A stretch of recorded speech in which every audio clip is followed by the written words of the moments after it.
สำหรับวิธีการลง Printer XP 480p เนาะทางเราจะมีตัว driver ให้เนาะจะเป็น driver ตัว Label นี้เนาะทางเราจะส่งเป็นdrive ให้หรือว่าสามารถเข้ามาเอาได้ในตัววิดีโอประสอนนี้เนาะแล้วก็ให้ดาวน์โหลดเลย หลังจากที่ว่าดาวน์โหลดแล้วเนาะมันจะขึ้นมาอยู่ในประวัติการดาวน์โหลดของเรานี้มาเปิดไฟล์ขึ้นมากดยัดขึ้นไปเนาะหลังจากนั้นก็กด next ต่อไปเลยเนาะกด next อีกมันจะค้นหาชื่อ printer เนาะชื่อ printer ขึ้นมามันจะขึ้นชื่อขึ้นมาแล้วให้กด next ไปอีกเรื่อยๆสามารถกด next ไปเรื่อยๆเลยเนาะจนฮอดขั้นตอนสุดท้ายมันจะลง driver จนสำเร็จกดเข้าตัว install โอเคหลังจากนั้นเวลาที่ว่าเราลงแล้วมันจะทดลองพรินต์ให้อยู่ในตัวพรินเตอร์เนาะแล้ว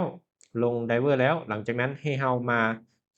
เปิด setting อยู่ในภาคส่วนของตัวคอมของเราเนาะ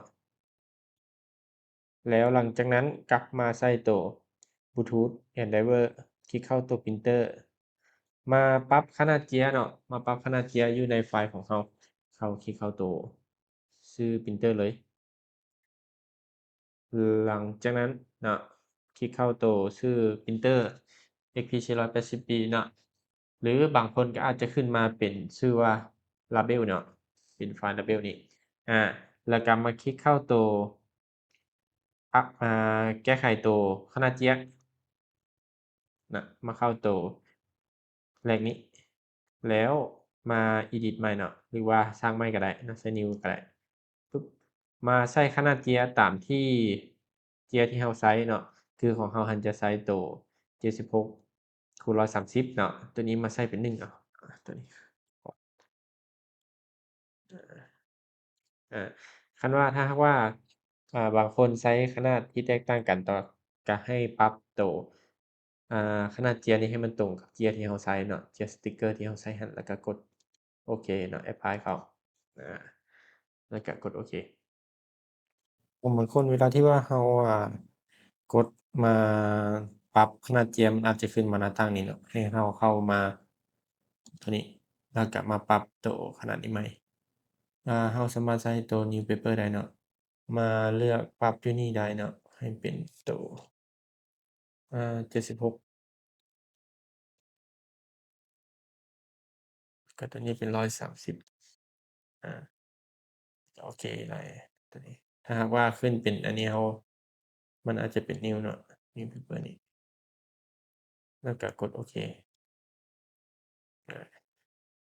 หลังจากนั้นเรามาลองพรินต์บิลอยู่ในตัวคำสั่งซื้อเบิ่งเนาะ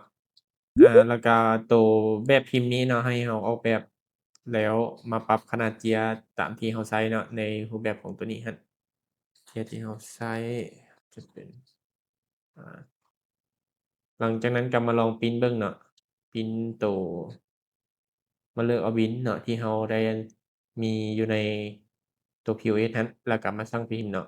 สั่งพิมพ์บิลหารเนาะบาง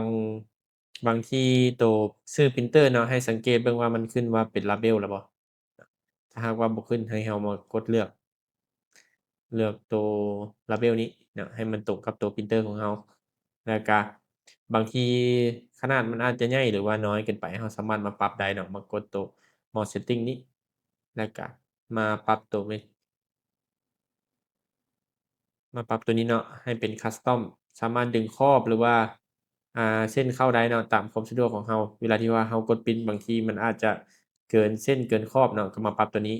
แล้วก็มาปรับตัวนี้เป็น custom ปรับขนาดน้อยหรือว่าใหญ่ขึ้นลงตามความสะดวกของเราเนาะให้มันพอดีกับเจียของเราแล้วก็กดพรินต์ลองเบิ่งตัวจริงแล้วก็ค่อยปรับในภาคส่วนนี้